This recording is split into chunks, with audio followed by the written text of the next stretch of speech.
दोस्तों, आप सुन रहे हैं द हाउंड ऑफ द बास्करविल्स। तो आइए सुनते हैं इसका अगला एपिसोड। अभी तक चैनल सब्सक्राइब नहीं किया है तो जल्दी से कर लीजिए।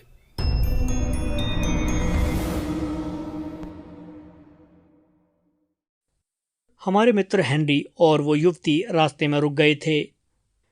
वो अपनी बातचीत में मगन थे। तब मुझे अचानक एहसास हुआ कि उनके इस इंटरव्यू में मैं अकेला ही दर्शक नहीं था। तभी हवा में लहराते हरे गुच्छे ने मेरा ध्यान खींचा। दूसरी बार नजर डालने पर दिखाई दिया कि ये डंडे से चल रहा था, जिसको एक आदमी ने पकड़ रखा था। आदमी उबड़ खाबड़ जमीन पर चल रहा था।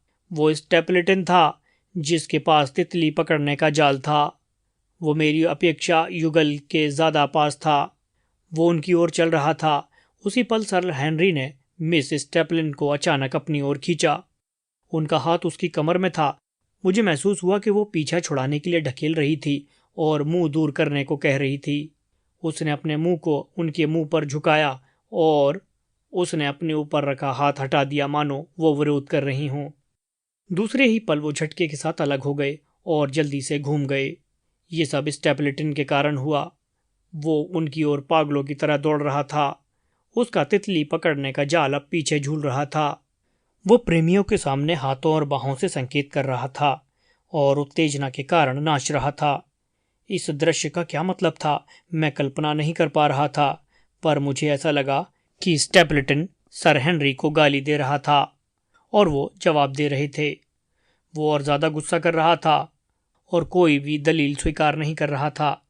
युवती कुछ दूर शांत खड़ी थी। आखिर में स्टेपलेटन पीछे मुड़ा और अपनी बहन को बाध्यकारी इशारा करके बुलाया। युवती सर हेनरी पर एक दुविधाग्रस्त दृष्टि डालती हुई चली गई और अपने भाई के बगल में खड़ी हो गई।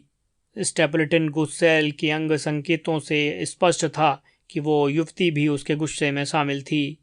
जमींदार 1 मिनट तक उन दोनों को देखता रहा और फिर जिस रास्ते से आया था उसी रास्ते धीमे धीमे चला गया। उसका मुंह निराशा से लटक रहा था। इस सब का क्या मतलब था, मैं नहीं समझ पाया। मुझे बहुत शर्म आ रही थी कि मैंने अपने मित्र की जानकारी के बिना उनका एक व्यक्तिगत दृश्य देखा। मैं पहाड़ी से उतर आया और तलहटी पर जमींदार से मिला। गुस्से से उनका चेहरा तमतमा रहा था। उनकी भौहें खिंची हुई थीं।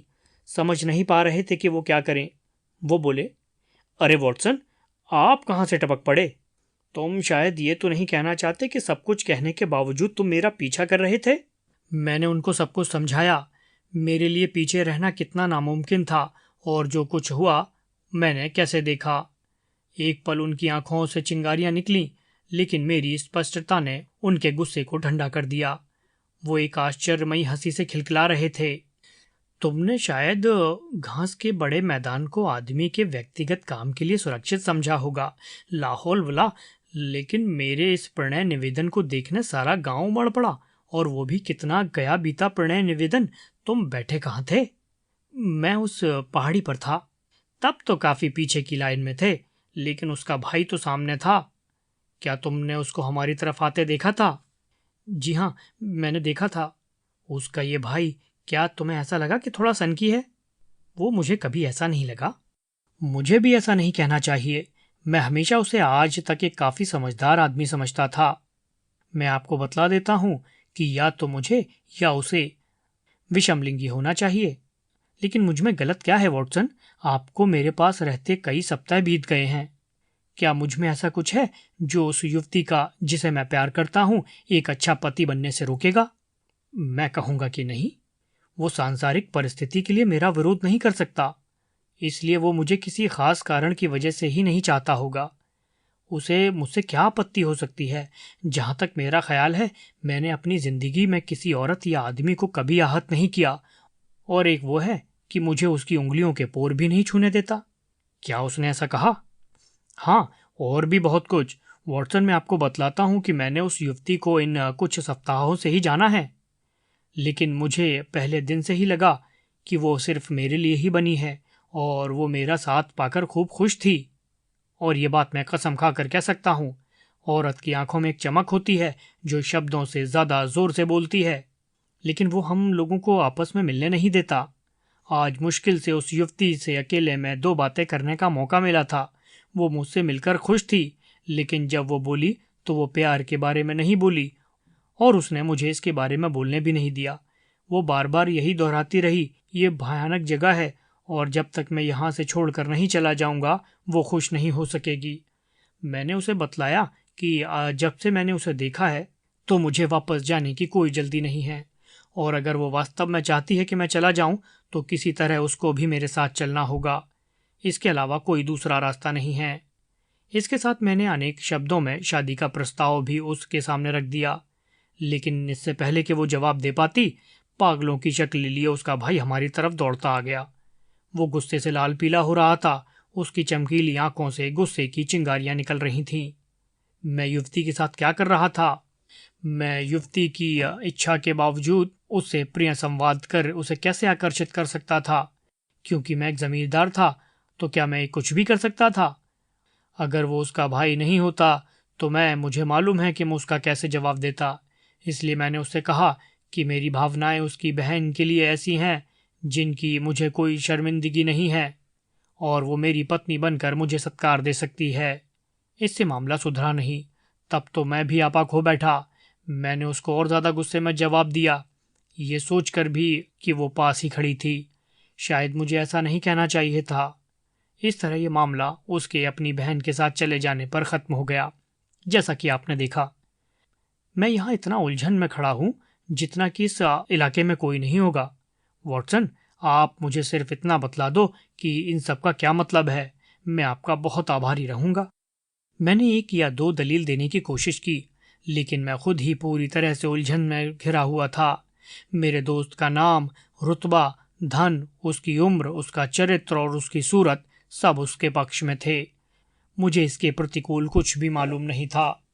उसके वंश के काले भाग्य के अलावा कुछ और भी उसके विपरीत न था। ये बहुत आश्चर्य की बात थी कि उसका प्रस्ताव युवती की निजी भावनाओं की अनदेखी करते हुए इतने रूखेपन से अस्वीकार कर दिया गया और युवती ने बिना किसी विरोध के इस स्थिति से समझौता कर लिया। लेकिन हमारी सारी भ्रांतियां स्वयं स्टेपलेटन के उस दोपहर को आने से साफ हो गईं। वो सुबह ही अपनी उजड्डता के लिए क्षमा याचना मांगने आया था। एक लंबे और निजी इंटरव्यू का जो उनकी स्टडी रूम में हुई और उनकी आपसी बातचीत का ये परिणाम निकला कि उनके बीच की खाई पड़ गई या उनके संबंधों की दरार पड़ गई। ये इस बात से पता लग सकता है कि अगले शुक्रवार को हम उनके घर खाना खाने जाने वाले थे। सर हेनरी बोले, अब मैं ये नहीं कह सकता कि वो एक सनकी आदमी नहीं है। उसकी आंखों में जो दिखाई दे रहा था वो दृश्य तो मैं भूल नहीं सकता, लेकिन मैं ये ज़रूर कहूँगा कि जब वो आज सुबह मुझसे आकर मिले तब उन्होंने बड़ी शालीनता से माफ़ी मांगी, जो अन्य और कोई नहीं कर सकता था। क्या उन्होंने अपने व्यवहार का कोई स्पष्टीकरण दिया? उन्होंने कहा कि उनकी बहन उनकी ज़िंदगी में सब कुछ है और ये काफ़ी स्वाभाविक भी है। मुझे खुशी है कि वो उसकी कीमत समझते हैं। वो हमेशा से साथ साथ हैं। उनके विवरण के अनुसार वो एक बहुत एकाकी व्यक्ति रहे हैं। वो अपने जीवन के अकेले साथी हैं। उनको उसे खोने का विचार भी बहुत डराने वाला था। उन्होंने कहा कि उनकी समझ में नहीं आया कि मैं उनसे बंधा जा रहा था। जब उसने अपनी आंखों से देखा कि वो उनसे छीन ली जाएगी, और ये वास्तव में सही ही था। इससे उनको ऐसा आघात लगा कि इसके बाद कुछ पल के लिए जो हुआ या उन्होंने जो कहा उसके लिए वो खुद जिम्मेदार नहीं थे, और जो घटा उसके लिए वो माफ़ी मांगते हैं। उन्हें एहसास हुआ कि वो कितने बेवकूफ़ और मतलबी थे। वो कल्पना करते थे कि वो अपनी बहन जैसी सुंदर युवती को पूरी ज़िंदगी भर के लिए रोक पाएंगे। अगर उसको उसे छोड़ना ही है तो वो उसे मेरे जैसे पड़ोसी के लिए छोड़ें, न कि किसी अन्य अनजान आदमी के लिए। लेकिन उन्हें एक बड़ा आघात लगा और उससे उभरने में अभी कुछ वक्त लगेगा। इस मामले को 3 महीनों के लिए अगर शांत कर दिया जाए तो वो अपनी तरफ से सारे विरोध हटा लेंगे। उस वक्त के दौरान वो सिर्फ उस युवती से दोस्ती बढ़ाने से ही संतुष्ट रहेंगे और उसका प्यार पाने के इच्छुक नहीं रहेंगे। मैंने ऐसा वादा कर दिया और अब ये मामला शांत है। अब हमारा एक रहस्य अब तो साफ हो गया। हम जिस कीचड़ में फंसे हुए हैं उसमें कभी भी तलहटी में जा सकते थे।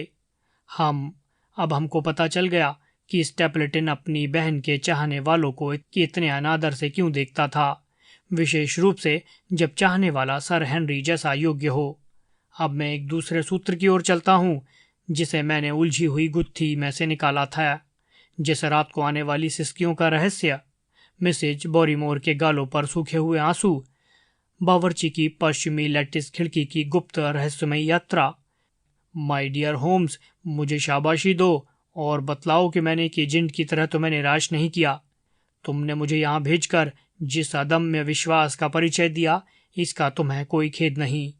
ये सब बातें मेरे एक रात में काम करने से स्पष्ट हो जाती हैं। मैंने कहा था एक रात में काम करने से नहीं, लेकिन वास्तव में ये 2 रातों का काम था। पहली रात तो कुछ भी नहीं मिला था। मैं सर हेनरी के साथ उनके कमरे में लगभग सुबह के 3 बजे तक बैठा रहा। सिवाय सीढ़ियों के ऊपर लगी घड़ी के बजने के हमको किसी भी तरह की कोई आवाज़ सुनाई नहीं दी। ये एक बहुत निराशा भरी निगरानी थी जो हमारी कुर्सियों में ही सो जाने पर खत्म हो गई। सौभाग्य से हम हताश नहीं हुए थे। हमने निश्चय किया कि हम दोबारा कोशिश करेंगे। दूसरे दिन हमने दीपक की रोशनी कम की और बैठकर सिगरेट पीने लगे। हम लोग कोई आवाज़ नहीं कर रहे थे।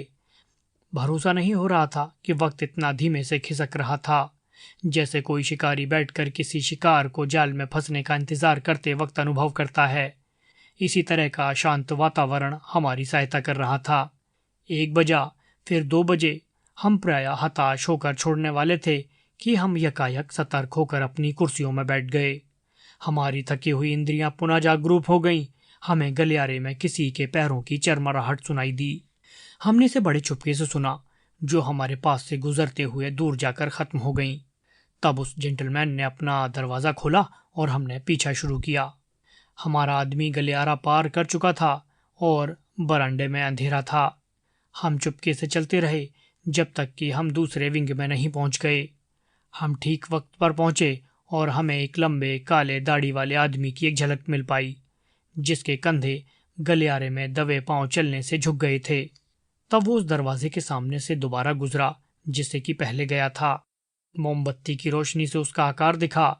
गलियारे के अंधेरे में एक पीली रोशनी की किरण चिमकी। अपना पूरा वजन डालने से पहले हम सावधानी से हर एक तख्ते को आजमाते धीमे धीमे आगे बढ़ रहे थे। हमने अपने जूते पहले ही उतारने की सावधानी बरती थी। इसके बावजूद हमारे चलने से पुराने तख्ते चरमराहट करते हुए आवाज़ करते। कभी कभी लगा कि वो हमारे आने की आवाज़ ज़रूर सुन लेगा, लेकिन सौभाग्य से वो आदमी काफ़ी बहरा था। वे जो कुछ कर रहा था उसमें काफ़ी मगन था। आखिर में जब हम कमरे में पहुंचे और बाहर झांके तो उसे खिड़की पर झांकते हुए पाया। उसके हाथ में मोमबत्ती थी। उसका सतर्क गोरा चेहरा खिड़की के पल्लू से सटा हुआ था, इसी तरह जैसा हमने 2 रात पहले उसे देखा था। हमने अभियान छेड़ने की कोई योजना नहीं बनाई थी, लेकिन जमींदार के लिए सबसे सीधा रास्ता वही था जो सरल हो। वो कमरे में घुस गए और जैसे ही उन्होंने ये किया, बोरीमोर उछलकर खिड़की से हट गया। उसने गहरी सांस ली। वो जड़वत खड़ा था और हमारे सामने कांप रहा था। उसकी काली आंखें गोरे चेहरे में चमक रही थीं। वो बहुत डर गया था और वो हैरानी से सर हेनरी और मेरी ओर घूर रहा था। बोरीमोर, आप यहाँ क्या कर रहे हैं? कुछ नहीं सर। उसकी बेचैनी इतनी ज़्यादा थी कि वो ठीक से बोल नहीं पा रहा था। उसकी मोमबत्तियों के हिलने से छायाएं ऊपर नीचे हो रही थीं। सर कुछ नहीं सर, ये खिड़की, रात को मैं चक्कर लगाता हूँ ये देखने के लिए कि खिड़कियाँ बंद हैं कि नहीं। दूसरी मंजिल पर?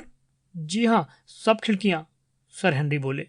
बेरीमोर देखो, हम तुमसे सच चुगलवाने का मन बना चुके हैं, इसलिए अच्छा होगा कि तुम जल्दी से बता दो। आप जल्दी करो, झूठ नहीं बोलना। बतलाओ कि तुम खिड़की पर क्या कर रहे थे। उसने हम लोगों पर एक निरीह निगाह डाली और उस व्यक्ति की तरह जो दुविधा के आखिरी छोर पर हो और मजबूरी में ही अपने हाथ मलने लगा। सर मैं कुछ नुकसान नहीं कर रहा था, मैं खिड़की पर मोमबत्ती पकड़े था। और तुम खिड़की पर मोमबत्ती क्यों पकड़े खड़े थे? सर हेनरी, मुझसे मत पूछिए, ये मत पूछिए। मैं आपको वचन देता हूँ कि इसमें मेरा कोई राज नहीं है और मैं आपको कह नहीं सकता। अगर ये राज सिर्फ मुझसे ही संबंध रखता तो मैं आपसे छिपाता नहीं। अचानक मुझे एक विचार सूझा और मोमबत्ती को खिड़की की सिल से हटा लिया जहां बावर्ची ने उसे रखा था। मैं बोला, वो मोमबत्ती को एक संकेत के लिए पकड़े हुए होगा, देखें जवाब में क्या आता है। मैंने मोमबत्ती को उसी तरह से पकड़ा जैसे उसने किया था और रात के अंधेरे में बाहर की तरफ घूरने लगा। मुझे पेड़ों की काली कतार और दलदल का विस्तार कठिनाई से पहचान में आ रहा था, क्योंकि चांद बादलों में ढका था। अचानक खिड़की के काले चौखट के बीच अंधेरे के घूंघट को चीरकर एक पतली प्रकाश की किरण सीधी हो गई और तेजी से चमकने लगी। मैं खुशी से चिल्लाने लगा। मैं चिल्लाया, यही तो है। बावर्ची बोला, नहीं नहीं, ये कुछ नहीं, कुछ भी नहीं, मैं आपको विश्वास दिलाता हूं सर। जेंटलमैन पुरुष चिल्लाया, वॉटसन, अपनी मोमबत्ती को हिलाओ, देखो दूसरी भी हिल रही है। दोस्त, क्या तुम अब भी नकारोगे कि ये एक संकेत नहीं है? सच कहो, बोलो, वहां दूर तुम्हारा कौन सा साथी है? ये कौन सा षड्यंत्र है जो चलाया जा रहा है? उसका चेहरा खुलकर बचाव में आ गया। ये मेरा निजी मामला है, आपका नहीं, मैं नहीं बताऊंगा। तब तुम अभी मेरी नौकरी छोड़ दो। सर, बहुत अच्छा, अगर मुझे छोड़ना ही है तो मैं जरूर छोड़ दूंगा। और तुम बदनाम होकर जाओगे। कसम से, तुमको अपने काम पर शर्म आनी चाहिए। तुम्हारा परिवार इस छत के नीचे हमारे साथ 100 साल से ज्यादा रहता आ रहा है, और तुम इस घर में रहते हुए काले कारनामे कर रहे हो। नहीं नहीं सर, नहीं, आपके खिलाफ नहीं। ये एक औरत की आवाज थी। मिसिस बॉरीमोर अपने पति से कहीं ज्यादा पीले मुंह और डर के साथ दरवाजे के पीछे खड़ी थी। अगर उसके चेहरे पर गंभीरता न झलकती तो उसका एक शॉल से ढका भारी बदन और स्कर्ट एक मजाक बन जाते। बावर्ची बोला, एलिजा, हमको जाना होगा, अब इसका आखिरी वक्त आ गया है, तुम अपना सामान बांध लो। ओह जॉन, जॉन, क्या मैंने तुम्हें यहाँ तक पहुँचा दिया? ये सब मेरी करनी है सर हेनरी, पूरी तरह से मेरी करनी है। उसने ये सब मेरे लिए ही किया है, मैंने ही उसको ये सब करने को कहा था। तब बताओ, इस सब का क्या मतलब है? मेरा भाई दलदल पर भूखों मर रहा है, हम उसको अपने दरवाजे पर इस तरह मरते हुए नहीं देख सकते। लाइट इस बात का इशारा है कि उसका खाना तैयार है। दूर से उसकी लाइट बताती है कि खाना कहाँ लाना है। तुम्हारा भाई? सजाए याफ्ता भागा हुआ कैदी सेल्डन, अपराधी, मुजरिम। बारीमोर बोला, सर, यही सच है। मैंने कहा था कि ये मेरा राज नहीं था और मैं आपको वो नहीं बता सकता था, लेकिन अब आपने इसे सुन लिया और आप देख सकते हैं कि ये आपके प्रतिकूल नहीं है। रात को दबे पांव बाहर जाने का और खिड़की पर लाइट दिखाने का तबे ये स्पष्टीकरण था। मैं और सन हेनरी, हम दोनों ही उस औरत को भौचक्के होकर देख रहे थे। क्या ये पॉसिबल था कि बाहर से शांत और संभ्रांत दिखने वाली उसी खानदान से था जिसका संबंध इस प्रदेश का सबसे खूंखार अपराधी से था? जी हाँ सर, मेरा नाम मेडेन सेल्डन था और वो मेरा छोटा भाई है। जब वो छोटा था तब हम उसे बहुत लाड़ से रखते थे। हम उसे हर बात में अपने रास्ते पर चलने देते थे, यहाँ तक कि वो समझने लगा कि दुनिया उसके मज़े के लिए बनी है। वो इसमें कुछ भी कर सकता था। जब वो बड़ा हुआ तो आपराधिक तत्वों से जुड़ गया, उसके अंदर शैतान घुस गया। उसने हमारी माँ का दिल तोड़ दिया, हमारे नाम को धूल में मिला दिया। वो एक के बाद एक अपराध करता गया और गुनाहगार होता चला गया। अब ऊपर वाले की मेहरबानी है कि जिससे वो फांसी के फंदे से बचा है, पर मेरे लिए तो वो अब भी घुंघराले वालों वाला लड़का है जिसको मैंने पाला था और जिसके साथ मैं खेली थी जैसा कि कोई बड़ी बहन करती है। सर, वो इसलिए जेल छोड़कर भागा क्योंकि उसे मालूम था कि मैं यहाँ हूँ और हम उसे मदद देने से इनकार नहीं करेंगे। एक रात को जब वो भूखा और थका हुआ आया तो उसके पीछे जेल के पहरेदार लगे हुए थे। हम क्या कर सकते थे? हमने उसको अंदर बुला लिया, खिलाया पिलाया और उसकी देखभाल की। सर, तब आप वापस आ गए। मेरे भाई ने सोचा कि वो दलदल पर ही सबसे ज़्यादा महफूज रहेगा और कहीं नहीं। तब तक उसकी खोजबीन भी कम हो जाएगी, इसलिए वहाँ छुपा बैठा है। लेकिन दूसरी रात को हम खिड़की पर मोमबत्ती की रोशनी जलाकर ये निश्चित कर लेते थे कि वो अभी भी वहाँ है, और अगर वो वहाँ है तो मेरा पति उसे कुछ रोटी और खाना पहुँचा देता। हम हर दिन आशा करते थे कि वो वहाँ से चला जाए, लेकिन वो जब तक वहाँ पर है हम उसे छोड़कर भाग नहीं सकते थे। यही पूरी तरीके का सच है, यही सच है। मैं एक सच्ची क्रिश्चियन हूँ। आप देख सकते हैं कि इस मामले में अगर कोई कसूरवार है तो वो मैं हूँ, मेरा पति नहीं। उसने जो कुछ किया है वो मेरे लिए किया है। औरत के शब्दों में बहुत ईमानदारी थी, जिसमें एक प्रबल आस्था थी। बारीमोर, क्या ये सच है? जी हाँ सर हेनरी, हर शब्द सच है। मैं तुम्हें अपनी पत्नी का साथ निभाने के लिए दोषी नहीं मानता। मैंने जो कुछ कहा उसे भूल जाओ। तुम दोनों अपने कमरे में जाओ। कल सुबह हम इस मामले पर फिर बात करेंगे। जब वो चले गए तब हमने फिर खिड़की के बाहर देखा। सर हेनरी ने उसे खोल दिया था। रात की ठंडी हवा हमारे चेहरे पर थपेड़े मार रही थी। बहुत दूर रात के काले अंधेरे में पीली रोशनी की एक बिंदु अभी भी चमक रही थी। सर हेनरी बोले, हैरानी है उसके दुस्साहस पर। शायद लाइट इस तरह रखी हो कि केवल यहां से ही दिखती हो। शायद ऐसा ही हो। आपके विचार से वो कितना दूर होगा? मैं मानता हूं कि क्लैप्टोर के पास। 1-2 मील से ज्यादा दूर नहीं। मुश्किल से इतना होगा। हाँ, अगर बोरीमोर को वहां खाना पहुंचाना था और वो दुष्ट उस मोमबत्ती के पास इंतजार कर रहा है, तो कसम से मैं उस आदमी को पकड़ने के लिए जाता हूं। मेरे दिमाग में भी यही बात घूमी थी। ऐसा नहीं था कि बारीमोर ने हमारा विश्वास हासिल कर लिया था। उनका रहस्य उससे उगलवाया गया था। वो आदमी समाज के लिए खतरा था, जिसके लिए ना तो कोई दया थी ना बहाना। हम अपने फर्ज को ही निभा रहे थे। उसको वहां पहुंचना था जहां पहुंचकर वो कोई नुकसान नहीं पहुंचा सके।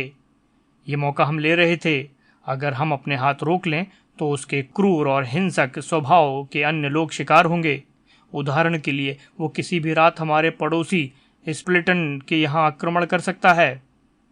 यही शायद वो विचार रहा होगा जिसके कारण सर हेनरी इस साहसिक कदम के लिए इतने उत्साहित लग रहे थे। मैं बोला, मैं भी जाऊंगा। तो अपनी रिवॉल्वर साथ ले लो और अपने जूते पहन लो। हम जितनी जल्दी रवाना हो जाएं उतना ही अच्छा। हो सकता है कि वो आदमी मोमबत्ती की रोशनी बंद करके वहां से भाग निकले।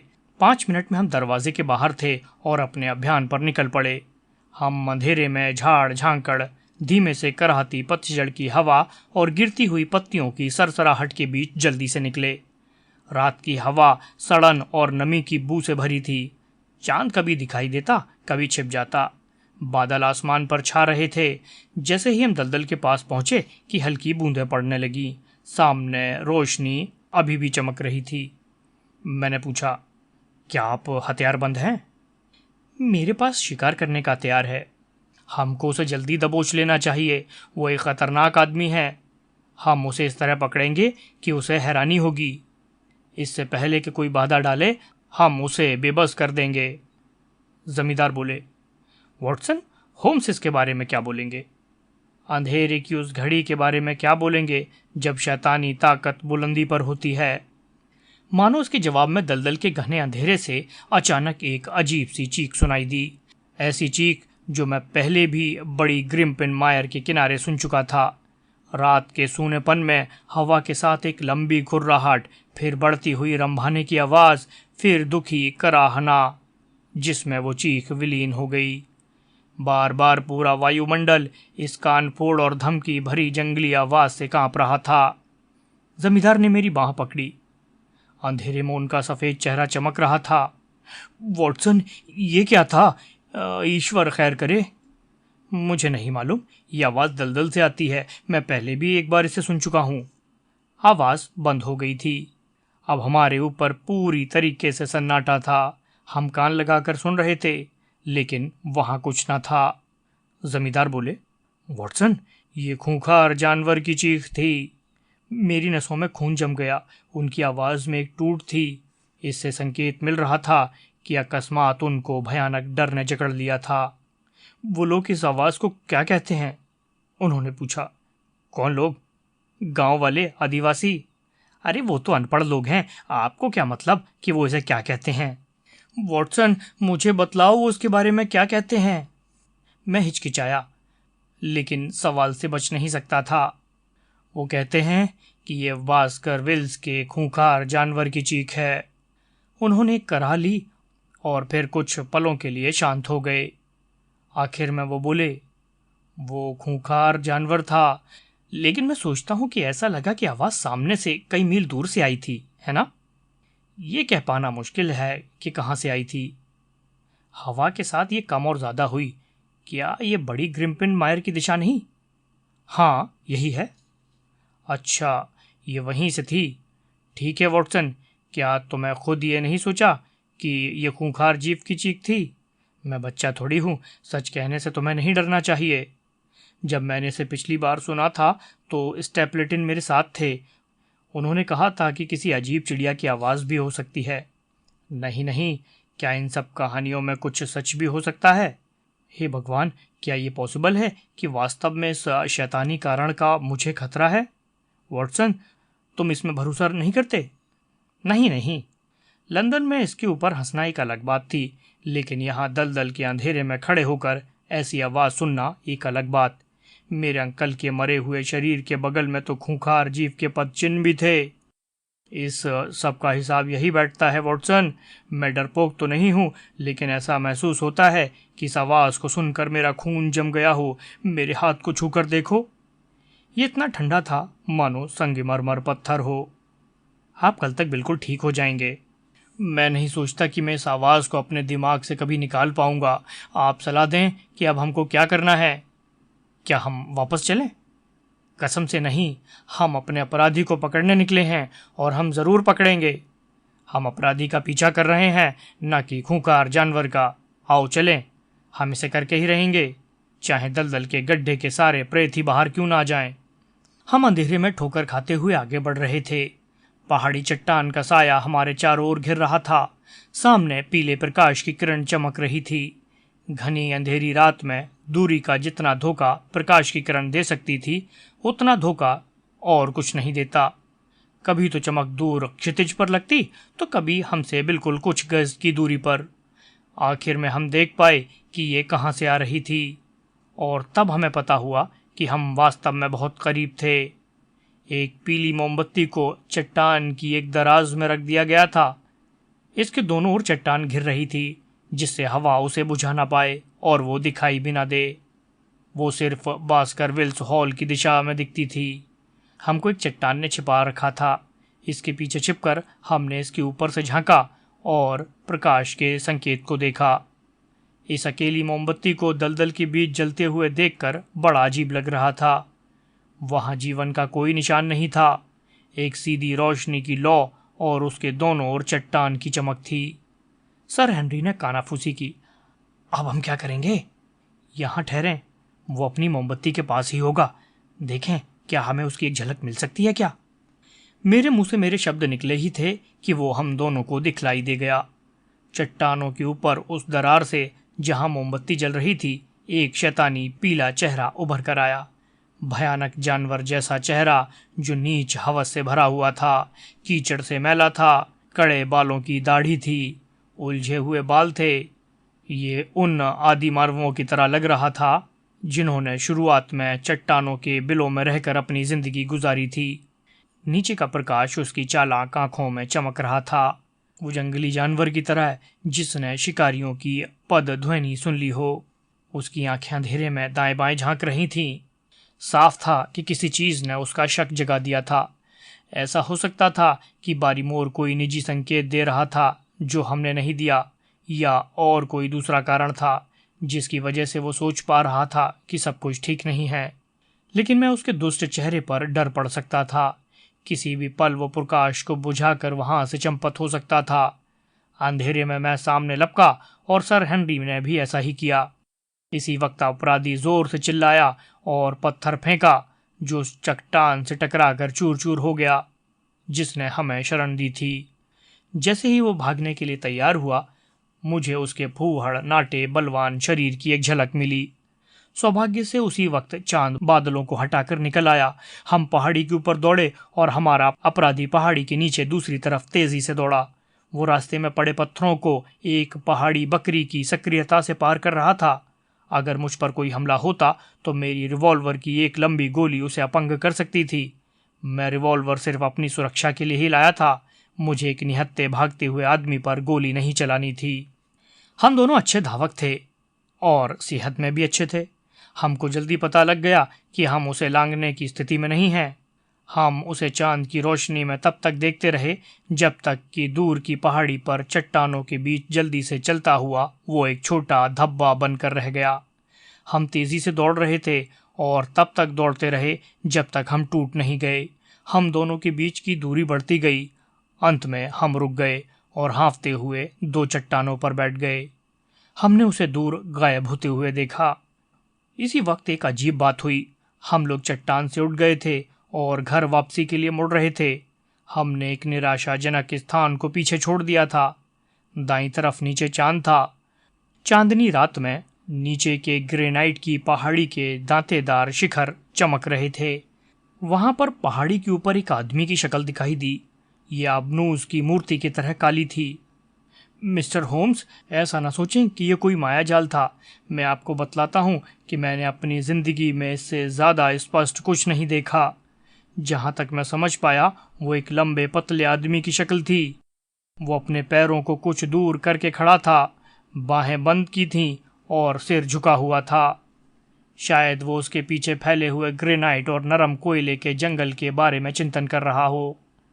वो इस भयानक प्रदेश की आत्मा हो सकती थी। वो अपराधी नहीं था। ये आदमी वहां से वो बहुत दूर था जहां वो अपराधी गायब हुआ। इसके अलावा वो बहुत लंबा काला था। मैं हैरानी से चीखा और मैंने उसे जमींदार को दिखाया, पर जब तक मैं उनको वहां पकड़ने के लिए मुड़ता, उतनी देर में वो वहां से गायब हो गया। ग्रेनाइट पत्थर की शिखर चांद के नीचे के भाग को अब भी छू रही थी, लेकिन चोटी पर अब उस शांत और स्थिर आकार का कोई नामो निशान नहीं था। मैं इस दिशा की ओर जाकर उस पहाड़ी को देखना चाहता था, लेकिन वो कुछ दूरी पर था। जमींदार की नसें उस भयानक चीख से अभी भी कांप रही थी। इससे उनके परिवार की गुप्त कहानी की याद आ जाती थी। वो किसी नए अभियान को आरंभ करने की मनोदिशा में नहीं थे। उन्होंने पहाड़ी पर इस अकेले आदमी को नहीं देखा था।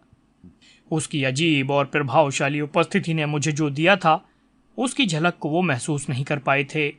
वो बोले, वो जरूर ही जेल का रक्षक होगा। जब से ये आदमी फरार हुआ है, दलदल उनसे भरा पड़ा है। हो सकता है कि उनका स्पष्टीकरण सही हो, लेकिन मुझे इसका कुछ और प्रमाण चाहिए। आज हम प्रिंस टाउन जेल के लोगों को बतलाने जाएंगे कि उनको फरार कैदी को कहाँ ढूंढना चाहिए, लेकिन ये दुर्भाग्य की बात है कि हमें उसे पकड़ने में सफलता नहीं मिली और उसे बंदी बनाकर नहीं ला सके। पिछली रात को हमारे उत्तेजक अनुभव रहे। मेरे प्रिय मिस्टर होम्स, आपको मानना होगा कि मैंने आपके लिए बहुत अच्छी रिपोर्ट भेजी है। मैं जो कुछ भी कह रहा हूँ उसमें ज़्यादातर निश्चित तौर पर बेकार ही होगा।